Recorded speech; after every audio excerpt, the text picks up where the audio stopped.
politics. Do you remember the telephone call which President Trump made to the Secretary of State in Georgia? He said, I need you to find me 11,779 votes. He told the story then of what he thought about our electoral process. It was a political game to be used for his advantage. And that's what's going on here. To think at this moment in time, the president is calling on Texas to create 5 new Republican seats is an outrage that he would consider doing that in Texas or any place. But the bottom line is this: the reason he is doing it cannot be ignored. The big, beautiful budget, which passed in Congress with all Republican votes, was a plan by President Trump to change America in a way that America does not want to be changed. The public reaction, the polls across America are against President Trump's big, beautiful budget, particularly because of its impact on healthcare. We just lost a major hospital in Chicago yesterday. I'm afraid that more hospitals are on the chopping block. People know their health insurance premiums are going up. Health insurance companies are leaving our state. Why? The big, beautiful budget has told them that they can't count on healthcare in the future. So this is not just a Texas issue over Texas procedure and Texas law. This is an American issue where we have to stand together for the families of this country who are fighting to survive in this economy and want the basics that we all want to protect our families. That's why I'm here. I'm here to welcome our friends from Texas and to tell them that their work, their gathering here in Illinois is not going unnoticed. You are newsmakers because you are speaking to the issues that are at the heart of our economy and the heart of our political system. So at this point, I'd like to turn it over to, make sure you can, Vice Chair of this group, Mihaela Plaza. Am I close, Mihaela? Thank you so much, Is that close to Senator. pronunciation? Yes, you did very well. Thank you. Good morning, everybody. My name is Mihaela Plisa, and I proudly serve as the Vice Chair of the House Democratic Caucus. I'm so happy to be standing shoulder to shoulder with Senator Durbin. My colleagues and I are ready for the fight ahead, especially after the week that we've just had. Our last meeting was canceled. It was canceled due to bomb threats. Since then, my colleagues and I have endured racist attacks, frivolous lawsuits, and relentless harassment. All of this because we dared stand up to corrupt politicians in DC. But we will not be intimidated. We will not be bullied into silence, and we will not surrender like Governor has to the demands of corrupt DC politicians. And we will lead by example, and we will not let them trample on American rights. Let me be perfectly clear. Texas Democrats are not running away from any fight. We're bringing the fight to the bad guys. We don't back down when the stakes are high. We don't cave in when the pressure is on. We stand our ground because we know exactly what we're fighting for. And we don't take our marching orders from a man who thinks he's a king. We're fighting for working class Americans, for the people who get up before dawn and take their showers at night. We're putting them before us.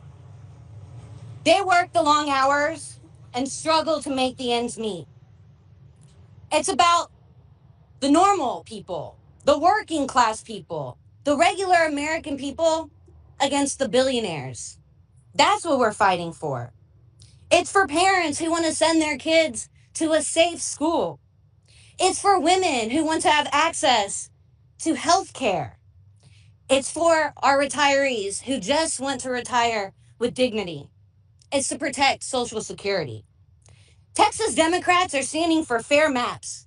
We're standing for fair wages and fair chances. We stand in the belief that every Texan, no, every American, no matter their zip code, their race, their creed, they deserve a fair chance. They deserve for their voice to be heard in their government and a stake in their future. This is what it means to meet the moment. To not just react to the chaos that's been thrown our way, but to push forward with courage and with conviction. To lead with the understanding that every decision we're making in this moment touches the lives of millions who are counting on us to hold the line. So we've been tested this week. We've been threatened, but we stand more committed than ever in our goal Because the truth is, Texans don't quit. And with that, I'd like to introduce my colleague, Representative Retta Bowers. Thank you, Vice Chair Plessa and Senator Durbin.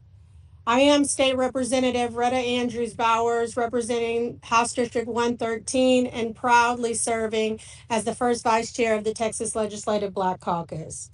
Just 1 week ago, we were scheduled to stand alongside Senator Durbin at an event like this to commemorate the 60th anniversary of the Voting Rights Act. But that event never happened. Why? Because our hotel received a bomb threat caused by a direct provocation of our safety. After our location was made public in an attempt to intimidate and silence us. That night, after our building was deemed safe, my mind went straight to the four little girls, the four little black girls, Addie Mae Collins, Denise McNair, Carol Robertson, and Cynthia Wesley, killed one Sunday morning in the 1963 bombing of the 16th Street Baptist Church in Birmingham, Alabama. They were targeted because they were a part of a movement for justice. Their lives were stolen by the same kind of hate that fuels the threats we face today. The threats of intimidation that we face now as we fight this racist gerrymandering in Texas. And the very same tactics used against Black and brown Americans who fought for the Voting Rights Act 60 years ago. Their fight is our fight. And just like the civil rights heroes of the past, no matter the cost, we are prepared to see it through to the end. Right. Let's be clear. The same forces that tried to silence us in Texas are working overtime to roll back the voting rights all across the country. The protections guaranteed by the Voting Rights Act are under threat. And House Democrats, especially in Texas, are standing firm, fighting to defend every Texan's fundamental freedom to vote, and as my colleague said, every American's. It is now my honor to introduce someone who has stood shoulder to shoulder with us in this fight, and she's a relentless advocate for her community and for our democracy, my colleague, State Representative Josie Garcia. Thank you so much, Senator Durbin, for having us here. Thank you, Governor Pritzker and the state of Illinois for welcoming us as family. I'm Josie Garcia, State Representative of Texas House District 124, Lackland Air Force Base, SeaWorld side of far west San Antonio. I have the distinct honor of being the first and only woman veteran to serve in the Texas legislature. And with my following comments, I wanted that to be the focus of the delivery of my next message. As a combat veteran, I had the pleasure of serving as an advisor to the Iraqi military. As the wife of a Purple Heart combat veteran who was shot in combat with the Taliban, imagine my surprise when I find myself being hunted by my own state government. Imagine my surprise when I find hostile territory in my backyard in the hill country because of politics. Imagine my surprise when upholding the Constitution of this United States of America has what made me public enemy number one in the state of Texas. I'm proud to represent Military City, USA, San Antonio, Texas. Texas is home to the largest population of veterans in this country. Of 150 members of the Texas House of Representatives, there are 7 of us who have ever worn uniform.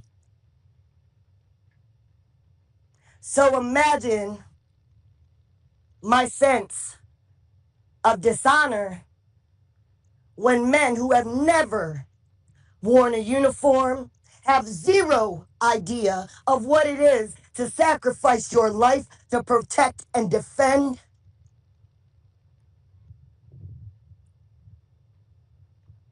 I had the utmost honor of being the commander of an elite search, rescue, recovery, and relief humanitarian operation that launched in the Hill Country after the devastating biblical floods that just occurred. On day one for us, July 6th, I showed up with 15 people who believed in me. On day three, we had 1,000 volunteers, specialized search, rescue, recovery volunteers from every branch of the military, every law enforcement agency you can imagine, every acronymed agency came to support my operation because they believed in me and my leadership. I'm here to tell you I was by myself. As our law enforcement agencies seek materials and supplies to do the job, they sought me and my organization out, Uniting America Outreach, because they had no access to technology. They had no access to boots. They had no access to backhoes, to construction material, to hands. But what we do know is the money's there. The money is there. We got called to our special session, and I expected this special session would be focused on this biblical flood that just happened, that stole 130 plus lives. And rest assured, ladies and gentlemen, that number in the news is way off. Because if you know anything about the Guadalupe, during 4th of July, you have campers. You have teenagers who decide that they want to go out on their own and sleep on the riverbanks, camp out in their cars. The true number of people that are missing is unknown. I sat through 9 hearings as a member of the Select Redistricting Congressional Committee. 9 hearings I sat through as unanimously Texans of all backgrounds, Republican, Black, Democrat, Muslim, Christian, they all had the same unified message since the first time since 9/11. And that unified message is, why are we talking about an illegal, unconstitutional redistricting when there's people who don't have food in the Hill Country in our own backyard? Those pleas were ignored. And so for everybody that's asking why we are here, because we had no other choice. We tried to be diplomatic, we begged, we pleaded. If the families of dead children can't get the governor to write them a check, then who the hell are we? This is a call to action to everybody who's watching right now and you can't believe what you're hearing. I'm a messenger. I've been in politics for 3 years. I'm not beholden to anything or anybody other than this Constitution and this United States. And what I tell you what's happening right now is criminal. None of us have committed a crime. Yet we are public enemy number 1 to the FBI. Well, we know there's pedophiles walking freely amongst them. So any consequences that comes to us being here, we will gladly take. Because to defend and protect the Constitution, but most importantly, to defend and protect this nation, this is going to steamroll through the rest of the country, and we need all of you on board. Thank you so much. Please, we need you.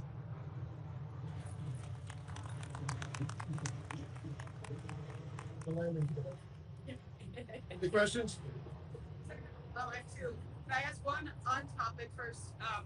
Can you guys give us a sense of your timeline? You know, how long you've been on being here? If there's any sense of any resolution coming forward?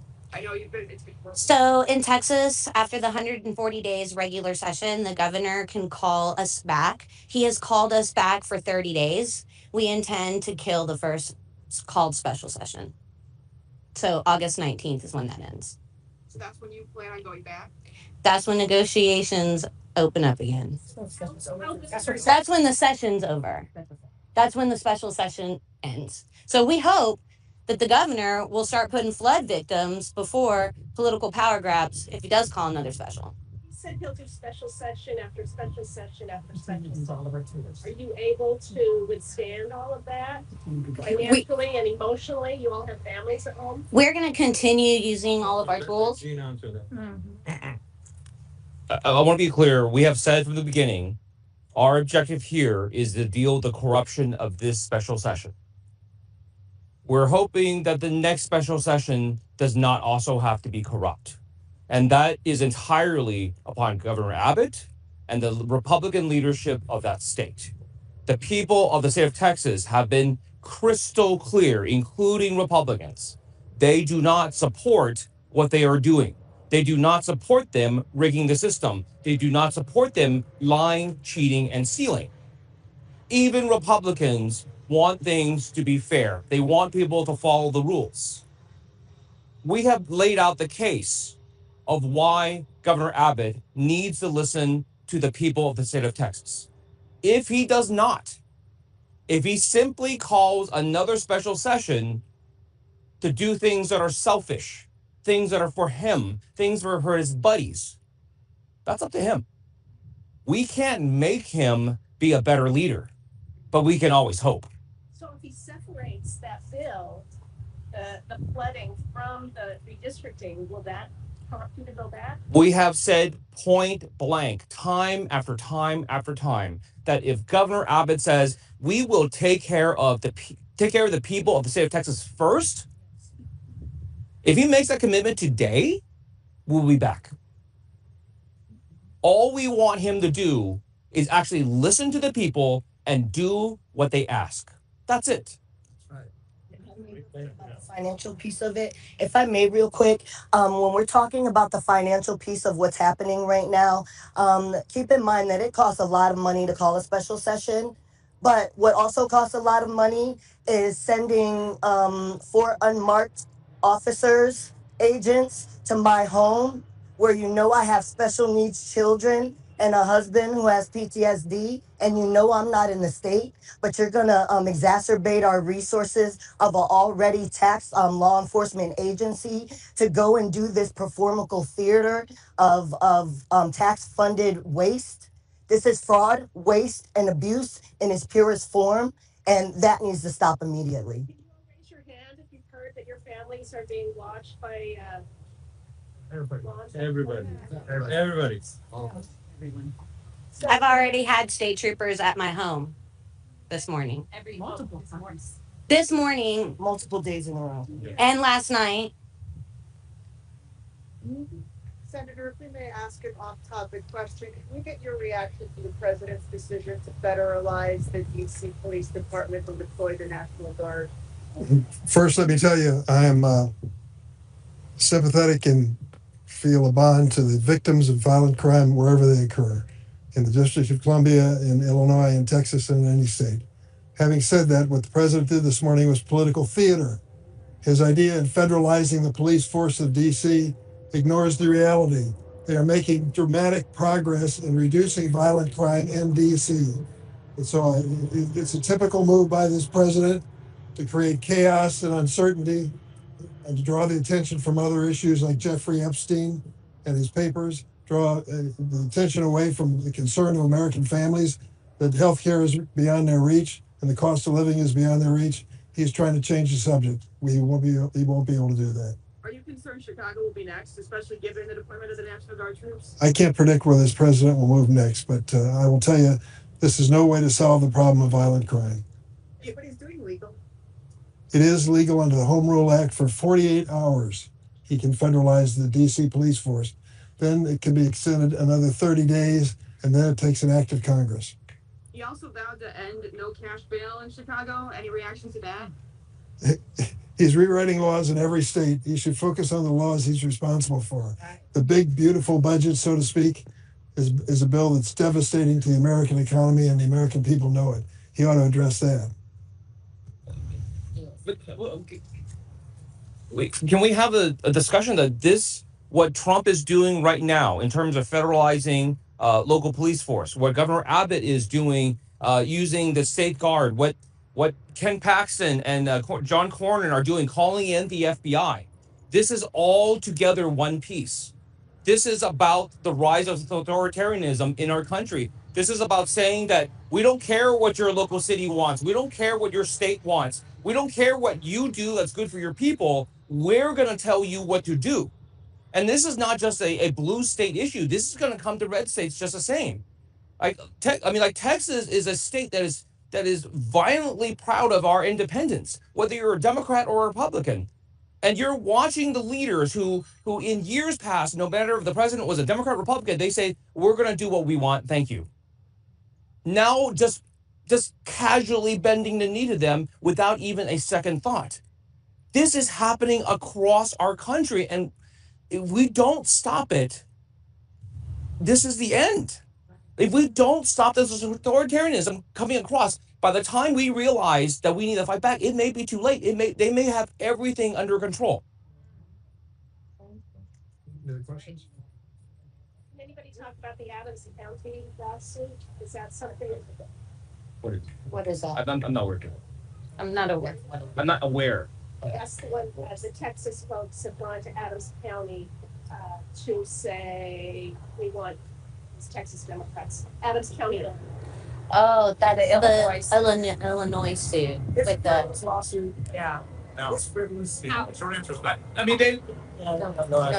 I apologize. They have filed so many frivolous lawsuits, we have lost track of them. I mean, like, as an attorney, it's real easy to respond to things that are sensible, right? It's real easy to say, hey, somebody sued you, you just file the response. But when the stuff they file is so bizarre, so wrong, like our attorneys are like, we don't even know where to start to say every single thing that they're doing is just illegal and wrong and unconstitutional. It's like they're saying that like the American people are just too dumb to know what we're doing. We'll fool them. But like any cursory look at everything they're filed, from the stuff in California to the stuff in Illinois, even the stuff in Texas, is nonsense. And like these are adults that we elected to govern us, and they're just treating our country and our system of government like it's a joke. They're just using it to play around with, batting it back and forth like a kitten. It's insane that these people are our leaders. Presidents are clearly also. We have many cities that are bad. Look at Chicago. Given that, they've sort of made a target on Chicago, are you concerned about essentially actions that can be taken here going forward? President Trump was hoping you would ask that question. That's why he said Chicago. He always mentions Chicago in his list of cities. What a coincidence. They all happen to be in blue states.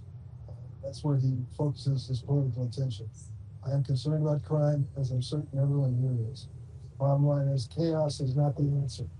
This sort of a theater of the absurd politics is not the answer. Federalizing the police force of America is not the answer. We need to work on programs that do work in communities like DC and Chicago. Thanks, everybody. Thank you.